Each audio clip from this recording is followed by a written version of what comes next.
अस्सलाम वालेकुम dear students, welcome back. आज हम पढ़ेंगे एक और इंटरेस्टिंग टॉपिक। इसको समझेंगे एक सिंपल वे में। बाज लोग ये सोचते हैं केमिस्ट्री जो है कि ये एक रट्टा लगाने वाला सब्जेक्ट है, कि मतलब इसकी इक्वेशन रट्टा लगा ले, और नहीं, ऐसा कुछ भी नहीं है। केमिस्ट्री जो है एक समझने वाला सब्जेक्ट है, और इसको समझना इस वजह से जरूरी है क्योंकि हमारी लाइफ, जिंदगी की जो भी पहलू है इसके साथ ही रिलेटेड है। कोई ऐसा काम जो है आप लोग केमिस्ट्री के बगैर, जो भी काम, कपड़े है, जो भी चीजें हैं आप लोग के इर्द गिर्द, वो केमिस्ट्री या केमिकल से बने हुए हैं। तो केमिस्ट्री को समझना जरूरी है। फिर केमिस्ट्री को अगर सिर्फ एक ही केमिस्ट्री समझेंगे तो बहुत कॉम्प्लिकेटेड हो जाता है। तो इसी तरह केमिस्ट्री को ब्रांचेस में डिवाइड करेंगे ताकि इसको समझना आसान हो जाए। तो आइए स्टार्ट लेते हैं केमिस्ट्री को। इसको वन बाय वन इसके ब्रांचेस सीख लेते हैं। आप लोग के खिदमत में सबसे पहला ब्रांच है ऑर्गेनिक केमिस्ट्री। ऑर्गेनिक जो है ऑर्गन से निकला है लफ्ज, तो वो ऑर्गन जानदारों में पाए जाते हैं। तो ये इसको ये नाम मिला था पहले, अभी नहीं मिला। मतलब ये बहुत सालों, मतलब 200-300 साल या उससे भी पहले इसको ये नाम मिला है। तो उस टाइम जो है जो कंपाउंड या जो मॉलिक्यूल्स जानदार से हासिल हो गए थे उनको ऑर्गेनिक कंपाउंड का नाम मिला था। जो बेजान चीज से हासिल हुए थे उनको इनऑर्गेनिक का नाम मिला था।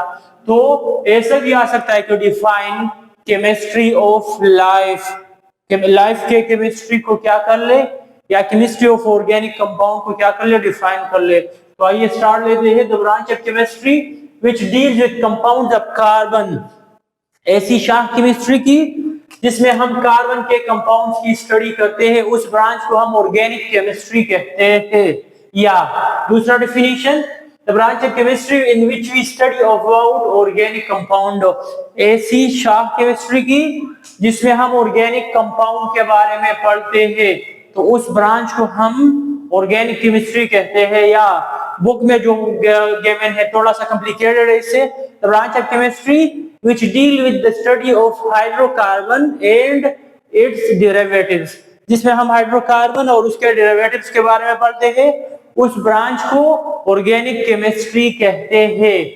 अब ऑर्गेनिक कंपाउंड अगर आप लोगों ने यहाँ लिख दिया ऑर्गेनिक कंपाउंड, तो बेहतर है कि ये इसको थोड़ा डिफाइन कर ले, या इसके टाइप जो है वो आप लोग लिख ले। तो ऑर्गेनिक कंपाउंड जो है इसके वो कंपाउंड जो जानदार से हासिल हो जाए, ये क्लासिक डिफिनीशन है इसका। न्यू डिफिनीशन क्या है कि the compound of carbon, carbon की कंपाउंड जो है उसको हम क्या कहते हैं, ऑर्गेनिक कंपाउंड कहते हैं। दोस्त कंपाउंड जिसमें कार्बन जो है as a main central element हो और उसके साथ हाइड्रोजन भी कोवेलेंटली बॉन्डेड हो, तो उसको हम क्या कहते हैं, ऑर्गेनिक कंपाउंड कहते हैं।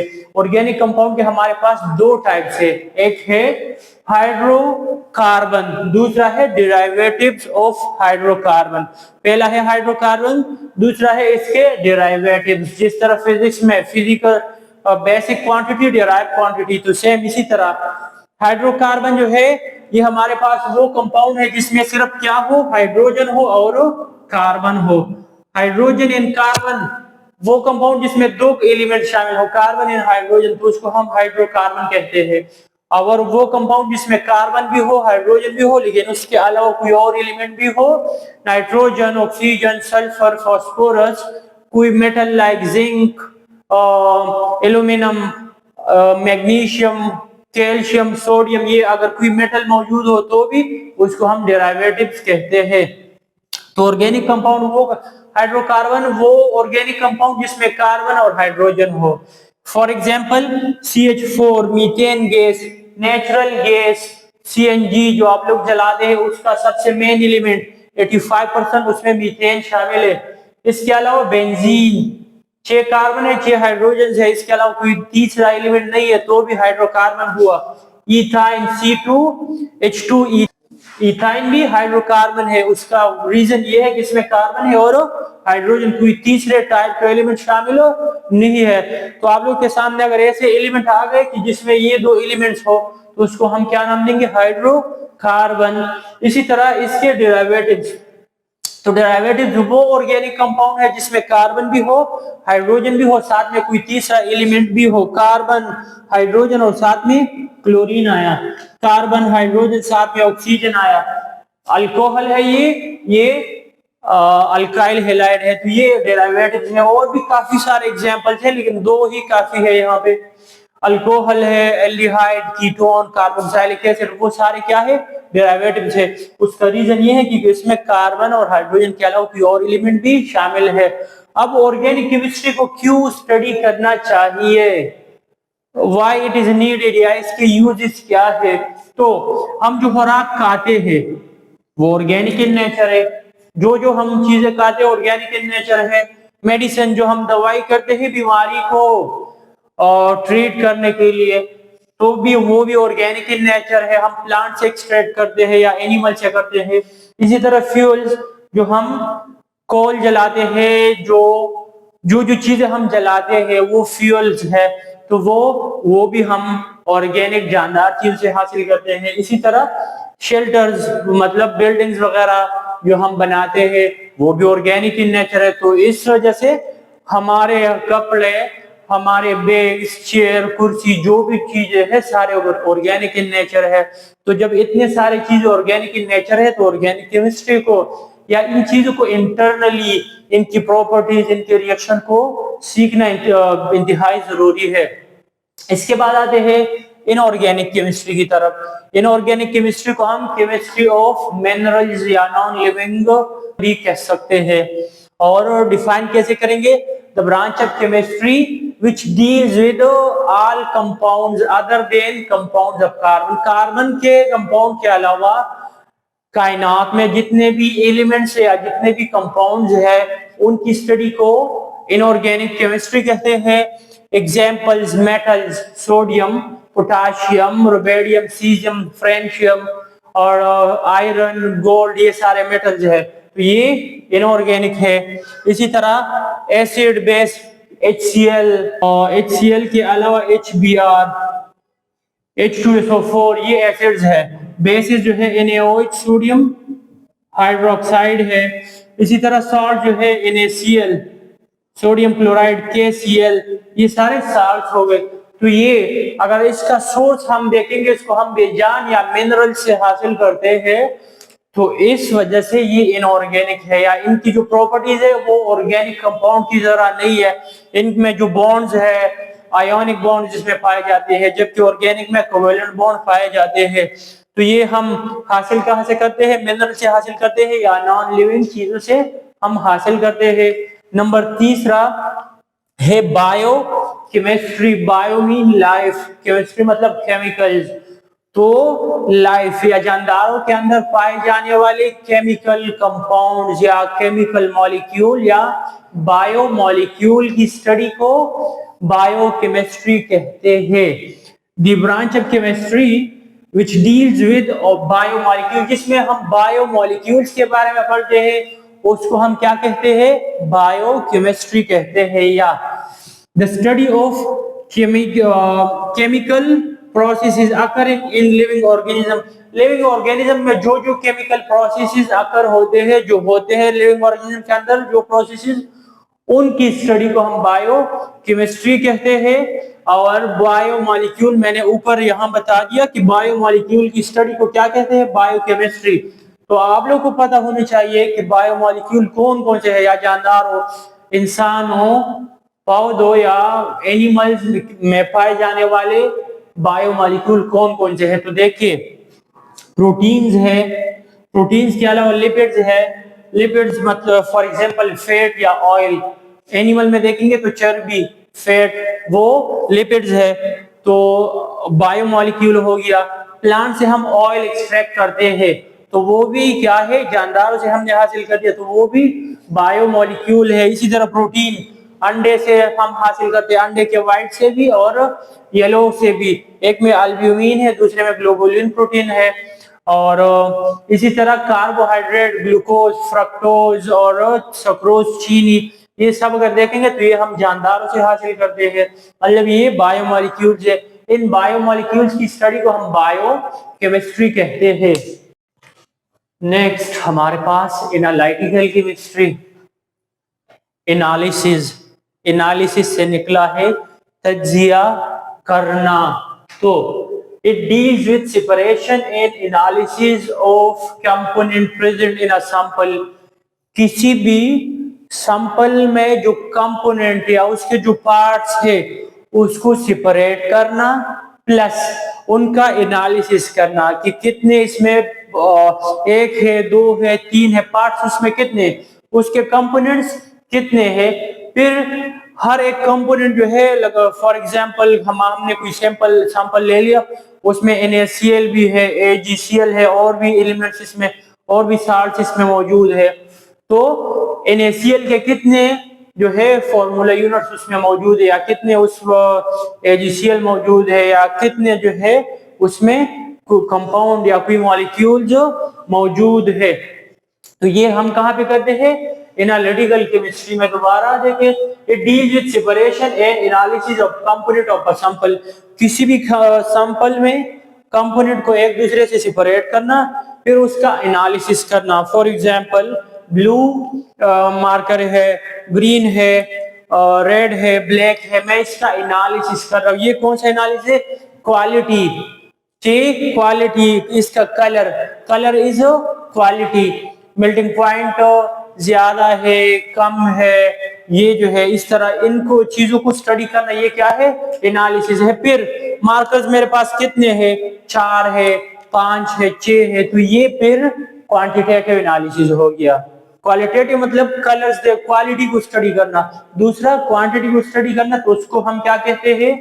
Quantitative analysis. और एक दूसरे से इसको क्या करना? पूरा फॉर एग्जांपल बंडल के फॉर्म में आ गए तो एक दूसरे से सेपरेट करना, ये हम करते हैं, फिर इसका एनालिसिस करते हैं। अब ये जरूरी, एनालिसिस के कितने टाइप्स है? 2 है, एक है क्वांटिटेटिव एनालिसिस, दूसरा क्वालिटेटिव एनालिसिस है। फिर एनालिटिकल केमिस्ट्री को स्टडी करना क्यों जरूरी है? एनालिटिकल केमिस्ट्री याद रख ले, स्पेशली जो सिटीज हैं, मतलब इंडस्ट्रीज में, हर इंडस्ट्रीज में अगर आप लोग देखेंगे तो केमिस्ट वहां पे होगा। केमिस्ट में फिर जो है 80% जो है वो एनालिटिकल केमिस्ट्री वाले रख लेते हैं। उसका वजह ये है कि एनालिटिकल केमिस्ट्री केमिस्ट जो है वो क्या करते हैं? वो एनालिसिस करते हैं। एनालिस्ट जो है या एनालिटिकल केमिस्ट जो है वो हर जगह पे, हर इंडस्ट्रीज में जरूरी है। फूड इंडस्ट्री है, मेडिसिन इंडस्ट्री है, कोई भी इंडस्ट्री, कोई भी कंपनी है, तो उसमें एनालिटिकल केमिस्ट या एनालिस्ट का होना बहुत जरूरी है। वो देखते हैं कि फॉर एग्जांपल खुराक मैंने तैयार कर दिया, तो इस खुराक में कोई जहरीला चीज तो शामिल नहीं है। इसके अलावा अगर इसके कंपोनेंट जो है वो कौन कौन से हैं और कितने हैं। फॉर एग्जांपल मैंने मेडिसिन तैयार कर लिया, तो इसमें कंस्टिट्यूएंट जो है, इंग्रेडिएंट, अज्जा कौन कौन से है, और फिर उसका कंपोजिशन। अक्सर आप लोग देखते हैं ना, बिस्किट या कोई चीज अगर हो तो उसके ऊपर मेंशन होता है इसमें कार्बोहाइड्रेट इतने हैं, इसमें ये इतने हैं, ये इतने हैं। तो ये किसका काम है? एनालिस्ट का ही काम है।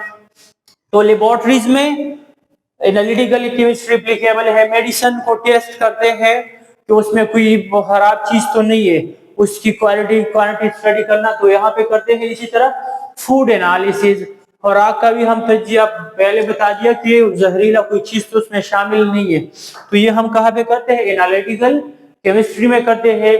इसके बाद आते हैं न्यूक्लियर केमिस्ट्री की तरफ। न्यूक्लियर का लफ्ज निकला है न्यूक्लियस से, न्यूक्लियस सेंटर, मरकजा। मतलब इसमें हम क्या करेंगे?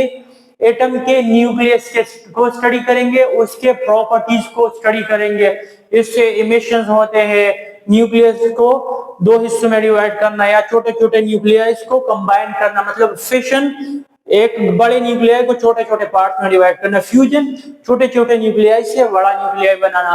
तो ये सब चीजें हम कहाँ पे करते हैं? न्यूक्लियर केमिस्ट्री में पढ़ते हैं। The branch of chemistry which deals with radioactivity, जिसमें हम रेडियो एक्टिविटी स्टडी करते हैं। Radio activity spontaneous emission of radiation from unstable elements. Unstable element से या रेडियो एक्टिव एलिमेंट से स्पॉन्टेनियस इमिशन ऑफ रेडिएशन को हम क्या कहते हैं? रेडियो एक्टिविटी कहते हैं। अब कौन सा, कैसे पता चलेगा कि कौन सा एलिमेंट रेडियो एक्टिव है, कौन सा रेडियो एक्टिव नहीं है? तो जिन जिन एलिमेंट्स का एटॉमिक नंबर 82 से ज्यादा हो, या मतलब एटलीस्ट जो lowest naturally radio active element है वो कौन सा है? पोलोनियम है, PO है, जिसका एटॉमिक नंबर है 84 है। क्या है? 84। तो 84 या उससे जो हाई एलिमेंट्स है वो रेडियो एक्टिव है, मतलब वो अनस्टेबल है। स्टेबल में जाने के लिए वो alpha, beta, gamma rays emit करते हैं। इस एमिशन को हम रेडियो एक्टिविटी कहते हैं। तो रेडियो एक्टिविटी को स्टडी करना, न्यूक्लियर प्रोसेसेस मतलब फिशन फ्यूजन को स्टडी करना, और प्रॉपर्टीज मतलब अल्फा, बीटा, गामा रेज, उनकी प्रॉपर्टीज क्या है, पेनिट्रेशन पावर, इस पे चार्ज है या नहीं है, ये सब चीजें हम न्यूक्लियर केमिस्ट्री में स्टडी करते हैं। फिर न्यूक्लियर केमिस्ट्री के इंपॉर्टेंस क्या है, या इसके एप्लीकेशन या इसके यूजेस, काफी सारे यूजेस है, हम यहाँ सिर्फ 2 या 3 पढ़ेंगे। पहला है कि कैंसर की जो बीमारी है, कैंसरियस सेल जो बॉडी के अंदर कैंसर वाले सेल है, उसको हम किल कर सकते हैं थ्रू केमिकल्स भी कर सकते हैं। केमिकल्स के अलावा हम रेज जो है उस पार्ट से पास करते हैं। जब उससे रेज पास करेंगे तो वो कैंसर जो स्प्रेडिंग सेल है, जो कैंसरियस सेल है, उसका ग्रोथ स्टॉप हो जाता है। तो जब ग्रोथ स्टॉप हो जाए तो फिर वो मजीद जब ग्रोथ नहीं कर सकते तो कैंसर को कंट्रोल कर लेते हैं। तो वो हम इसको हम रेडियोथेरेपी भी कहते हैं, या कैंसर ट्रीटमेंट हम किससे करते हैं? रेडिएशन से करते हैं। वो रेडिएशन कहाँ से आते हैं? न्यूक्लियस से आते हैं। और इसके अलावा मेडिकल इमेजिंग मतलब एक्सरे, सीटी स्कैन या जितने भी स्कैन है वो हम रेज के हेल्प से ही करते हैं। इसके अलावा किसी कोई डिफेक्टेड पार्ट है कहीं पे ना, अब वो ऐसे भी एम्बेडेड पार्ट होते हैं बॉडी के अंदर, कोई डिफेक्टिव पार्ट है तो उसका हम क्या कर सकते हैं, या बॉडी के बाहर भी पाइप या कहीं और जगह पे लीकेज है तो हम इससे मालूम कर सकते हैं। जिस तरह बोन का एक्सरे हम निकालते हैं, एक्सरे फॉर एग्जांपल ये पैर के बोन्स है, एक रेडियस है, दूसरा टिबिया एंड फिबुला है। तो फॉर एग्जांपल ये जगह यहाँ पे क्या है, ब्रेक डाउन हो गया है। तो जब हम इसका क्या लेते हैं, एक्सरे हम इससे पास करते हैं तो वो इसका सामने इसका इमेज बना लेते हैं, ये वाला जगह खाली आ जाता है। इसके अलावा गोश या फ्लैश से वो पास हो जाते हैं। तो हम ये किससे करते हैं? न्यूक्लियर केमिस्ट्री के हेल्प से ही ये पॉसिबल हो गया है। अगला है इंडस्ट्रियल केमिस्ट्री, नाम से जाहिर इंडस्ट्री, स्टडी ऑफ इंडस्ट्री। लेकिन क्या इंडस्ट्री में तो काफी सारी चीजें हैं। तो केमिकल प्रोसेसेस जो होते हैं इंडस्ट्रीज में, या इंडस्ट्रियल प्रोडक्ट को सिंथेसाइज करने के लिए जो केमिकल प्रोसेसेस होते हैं उसकी स्टडी को इंडस्ट्रियल केमिस्ट्री कहते हैं। या हम जो रॉ मटेरियल को प्रोडक्ट में कन्वर्ट करते हैं उसके दरमियान में जो जो स्टेप्स जो है वो होते हैं, आकर होते हैं, उनकी स्टडी को इंडस्ट्रियल केमिस्ट्री कहते हैं। It is deal with large scale production of chemicals, branch of chemistry which deals with large scale production of chemicals, उसको हम इंडस्ट्रियल केमिस्ट्री कहते हैं। या तो branch of chemistry which deals with the chemical processes occur in chemical industries is known as industrial chemistry। अब कुछ industrial product यहाँ पे मेंशन है, फॉर एग्जांपल सीमेंट है, फर्टिलाइजर है, सोप है, डिटर्जेंट है, प्लास्टिक्स है, ये सारे हम इंडस्ट्रियल केमिस्ट्री के अंदर स्टडी करते हैं। फिजिकल केमिस्ट्री में हम क्या स्टडी करते हैं?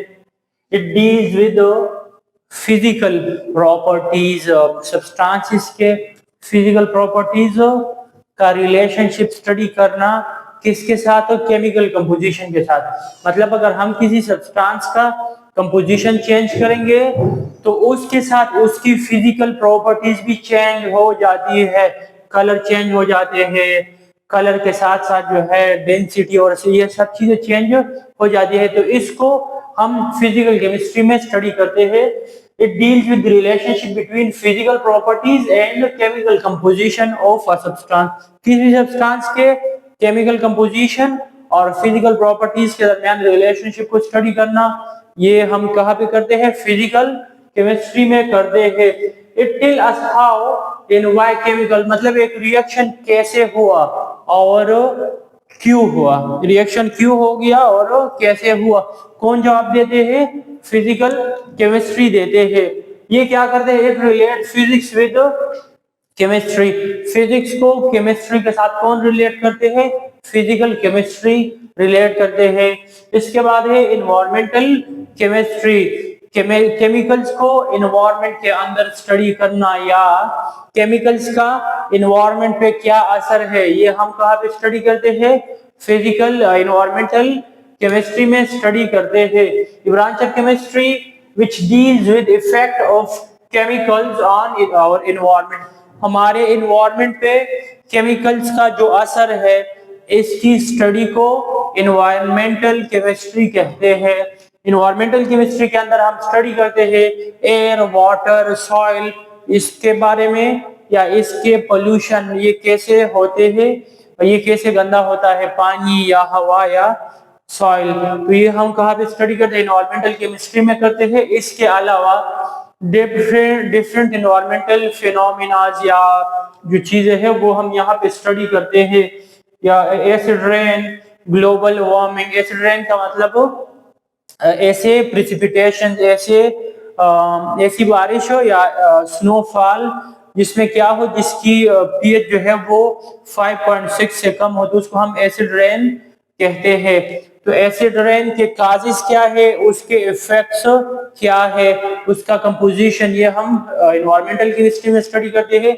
इसके अलावा के ग्लोबल वार्मिंग, इसी तरह सॉफ्ट वाटर, हार्ड वाटर, ये सब चीजें जो है हम कहाँ पे स्टडी करते हैं? इन्वायरमेंटल केमिस्ट्री के अंदर स्टडी करते हैं। हार्ड वाटर के इफेक्ट क्या है, इंसानों पे क्या असरात है, पौधों के लिए उसके क्या नुकसान है, ये सब चीजें हम इन्वायरमेंटल केमिस्ट्री के अंदर स्टडी करते हैं। अगला है ग्रीन केमिस्ट्री। ऐसी शाख है, it deals with designing processes and products. ऐसे प्रोडक्ट्स या ऐसे प्रोसेसेस को डिजाइन करना, सिंथेसाइज या उसका प्लानिंग बनाना जो क्या हो, विच आर लेस हार्मफुल या विच आर लेस हैजर्डस। ऐसे प्रोडक्ट्स को डिजाइन करना या सिंथेसाइज करना जो हमारे एनवायरनमेंट के लिए कम नुकसानदेह हो, जिसका असर एनवायरनमेंट पे कम हो या नेग्लिजिबल ना होने का इक्वल हो, तो इसको हम कहाँ स्टडी करते हैं? ग्रीन केमिस्ट्री में स्टडी करते हैं। इसका दूसरा नाम है, पेपर में एमसीक्यूज में आया भी था कि इसको हम क्या कहते हैं? Sustainable chemistry. Sustainable chemistry is name of, तो कौन सा ऑप्शन में फिर होंगे, तो आप लोगों ने क्या करना है, उसको टेक करना है। या green chemistry is also known as sustainable, और साथ में कोई और भी नेम्स गिवन होंगे, तो आप लोग यही से ये चीज नोट कर ले। इसके अलावा फॉर एग्जांपल पॉलीकार्बन, पॉलीसल्फोन, ये ऐसे प्रोडक्ट्स है जिनका असर, नुकसान जो है वो क्या है, एनवायरनमेंट पे इसका कम असर है नॉर्मल प्रोडक्ट से। और इसका इंपॉर्टेंस क्या है, ग्रीन केमिस्ट्री का इंपॉर्टेंस क्या है, या ये किस चीज पे काम करते हैं?